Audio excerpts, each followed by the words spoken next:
Salut, on s'appelle Cosmopark, on est un groupe de shoegaze et on va vous montrer ce qu'on a dans notre poche avec Archipop Records.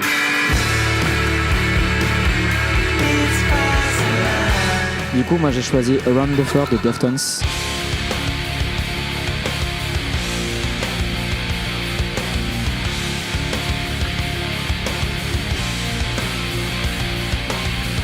C'est un album qui est hyper important pour moi parce que c'est vraiment ce qui a défini pour moi vraiment la balance entre l'agressivité et vraiment le côté hyper doux et hyper même sensuel d'un disque en fait, basiquement. Et la prod, du coup, c'est par Terry Date qui a fait l'album d'avant, l'album d'après.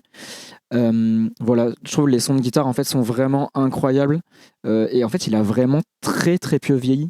C'est un album qui commence à être assez daté et pour moi en fait il est hyper actuel et en fait comme j'ai pu voir sous le disque effectivement il a influencé beaucoup de groupes et notamment maintenant, et je pense que c'est vraiment une pierre angulaire de la musique alternative. Je pense que c'est un des albums les plus importants des années 90 par rapport à ça quoi.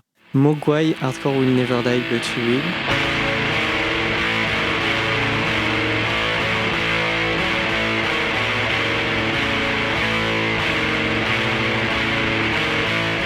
Ça a été un gros tournant pour moi dans l'approche des sons de guitare.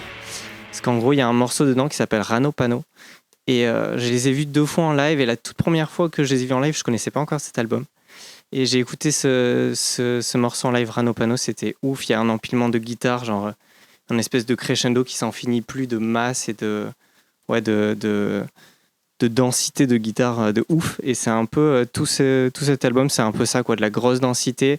C'est assez dry, je trouve. Il y a peu de piano et tout. C'est surtout des gros sons de guitare et tout. Et ouais, voilà, c'est ouf. Et Mogwai, c'est un de mes groupes préférés que j'écoute depuis très longtemps. Et voilà, cet album, il compte de ouf pour moi. La BO de Neon Genesis Evangelion.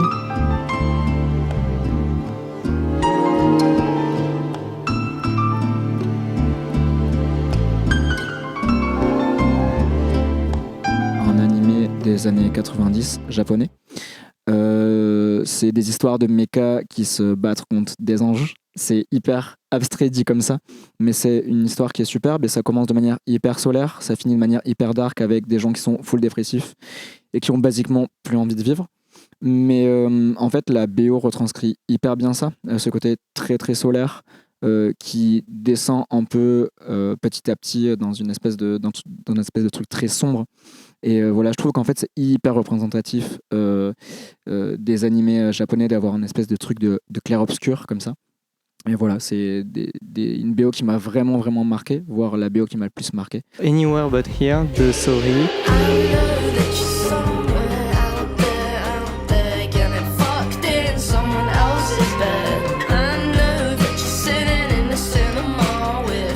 Moi j'ai découvert Sorry avec l'album d'avant, dont j'ai oublié le nom, qui est monstrueux. Et cet album, je trouve que Sorry, ils ont vraiment un truc vraiment à eux et hyper original. Et c'était une période où je cherchais vraiment des trucs indie qui avaient une patte particulière.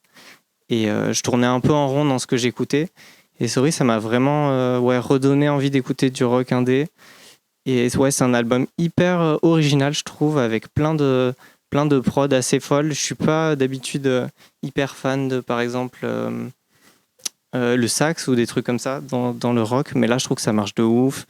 Et vraiment, ouais, toutes les idées de prod sont vraiment super bonnes.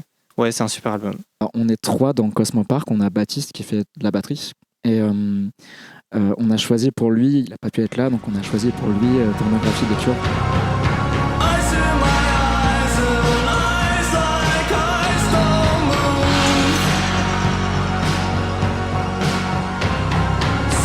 Et c'est vrai qu'en choisissant les disques, on s'est dit qu'est-ce qu'il y a à dire sur ce disque. C'est hyper compliqué parce que c'est un disque qui est mythique, qui est culte et tout le monde l'a écouté. Il est apprécié par 99% des gens qui écoutent les Cure. Et voilà, moi j'adore les morceaux Hanging Garden personnellement, mais voilà, on sait que c'est quelque chose que Baptiste aime particulièrement, donc voilà, on a choisi ce disque pour lui. C'était du coup les albums qu'on a choisis dans notre poche avec Archipop Records. Voilà, donc on vous a présenté des trucs assez divers, j'ai l'impression, mais toujours très émo, on va dire. Voilà, donc on a un EP qui est sorti, qui est disponible chez Holding Banana Records. Donc voilà, si jamais vous voulez aller l'écouter, ça peut être cool. Puis merci beaucoup Archipop pour l'invitation. Et voilà, achetez des disques.